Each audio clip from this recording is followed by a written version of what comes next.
Hey everyone, welcome. Today, we're not just coding, we're building a fortress, a digital one. We're going to talk all about secure system architecture and how creating a really strong blueprint from the very beginning is the only way to build something that can actually withstand an attack. Okay, let's get into it. Right off the bat, you've got two ways you can go here. On one side, you've got security as an afterthought, something you just bolt on at the end. That approach, it's not just expensive, it leaves these dangerous gaps, the exact kind of architectural weaknesses that attackers are hunting for. But on the other side, we have security by design.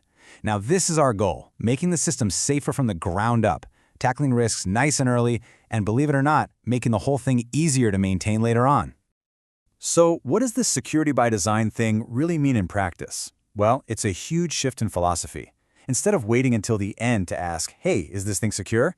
You're asking, how can we build this securely from the moment you start designing? It's about making security a core part of your architecture, just as important as performance or scalability. This is what separates a fragile house of cards from a fortress built on solid rock. So here's the blueprint for our fortress. We're going to start with building layers of defense, then talk about granting minimum access. After that, we'll cover securing all communications, encrypting our core data, learning to think like an attacker, and finally, making sure we're following the rules. First up, building layers of defense. This is all about a really powerful concept called defense in depth. Think of it like this. You're not just building one wall for your fortress. You're building multiple walls, moats, and putting guards at every single gate. The core idea here is accepting a pretty simple truth. No single security control is perfect. A firewall can be misconfigured, a password can be guessed. So you have to assume that any one layer can and probably will fail at some point. Defense in depth means that when one of those layers gets breached, another one is already there, ready to stop the threat. It prevents one little failure from turning into a total disaster. And here's what those layers actually look like in a typical software system. It starts at the edge with a network firewall. If an attacker slips past that, your API authentication is the next gatekeeper. That's things like JWT or OAuth acting as digital ID cards. Get past that, and your backend authorization checks what a user is actually allowed to do.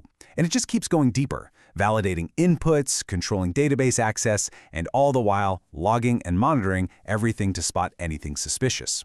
Each layer has a very specific job to do. To put it really simply, you wouldn't protect everything you own with just a single lock on your front door, right? No way. You've got a gate, you've got the door lock, maybe an alarm system, and then the really important stuff goes in a safe. That's defense in depth in the real world, and it's exactly how we need to think about our software. Okay, so our fortress has multiple walls. Now we have to think about who gets through the gates. And that brings us to our second principle, granting minimum access. If defense in depth is about building walls, the principle of least privilege is about being incredibly strict with who gets the keys. The principle of least privilege sounds kind of formal, but it's an incredibly simple and powerful idea. It just means that any part of your system, whether it's a person or some automated service, should only have the absolute bare minimum permissions it needs to do its job, and nothing more. The whole point? To shrink the blast radius, so if an account ever does get compromised, the damage is contained. Let's look at some real examples. Your front-end application shouldn't have the keys to the whole kingdom. It should only be able to call the specific APIs it actually needs. A service that just reads data from a database shouldn't have the power to delete the entire table. And this is a big one. Admin access should be a rare exception, not the default setting for everyone on the team. It all just boils down to this one simple, powerful rule. This should be your mantra in every design review. Does this user or this service absolutely need this permission to function? If the answer isn't a loud and clear yes, then the default has to be no. You have to default to denial, not permission. Okay, so our fortress has walls, and we're being super careful with the keys. But what about the messages being sent between different parts of the castle? That brings us to securing communications, protecting our data while it's on the move. This means every single channel of communication has to be locked down. And I'm not just talking about a user's browser connecting to your server. I'm also talking about those private chats between your own microservices. Because without this, an attacker who gets inside your network could just listen in on sensitive data or even change requests on the fly. That's a classic man-in-the-middle attack.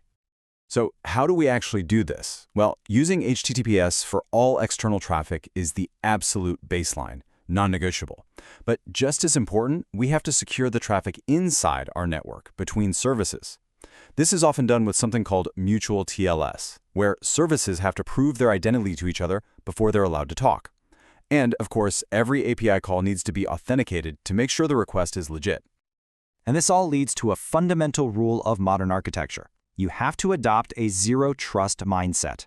You just can't assume that because a request is coming from inside your own network that it's safe. You have to treat every single network call as if it could be hostile. We've protected data as it's zipping around, but what about when it's just sitting still? This is where we need to encrypt our core data.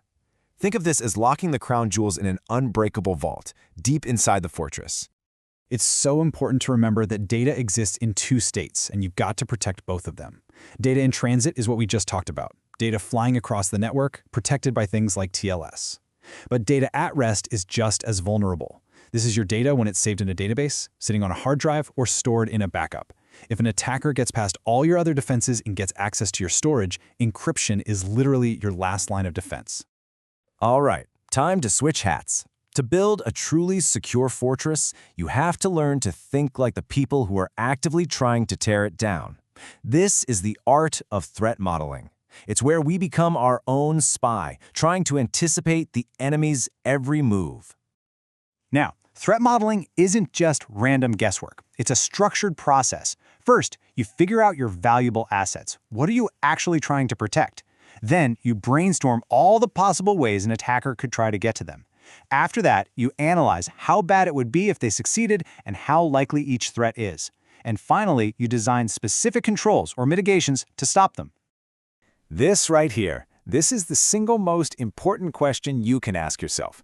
If I wanted to break this system, where would I start? You have to put yourself in the attacker's shoes. Look at your own design with a critical, maybe even a cynical eye. Where are the weak spots? What assumptions have you made? Answering this question honestly, that's the real heart of building a defensive architecture. Now, all these amazing defensive measures don't exist in a vacuum. Our fortress has to follow the laws of the land it's built on. This brings us to our final principle, following the rules, or compliance. And this isn't just a good idea, it's very often a legal requirement. Depending on what your business does and where your users live, you'll run into standards like GDPR for data protection in Europe, HIPAA for health data in the US, or PCI DSS if you handle credit cards. These regulations have very specific technical rules that will directly shape your architecture, dictating things like where you can store data and exactly how you have to log access to it. So we've walked through the 6 core principles of our secure architecture blueprint. But what really ties all of this together? It's not just a checklist of rules, it's a specific mindset. Let's wrap up by looking at how a security architect really thinks about their work. This is the core of it, right here. A security architect just assumes an attack is not a matter of if, but when. They design for failure, not perfection. They protect the crown jewels first. And, crucially, they remember that perfect security is totally useless if it makes the system impossible to use. It's always, always a balance. And that leaves us with one final question for you to take back to your own work. When you look at the systems you're building, is security a core part of the foundation, built in from the very first blueprint? Or is it an afterthought? Just a quick coat of paint you're hoping will be enough? The answer to that question makes all the difference in the world.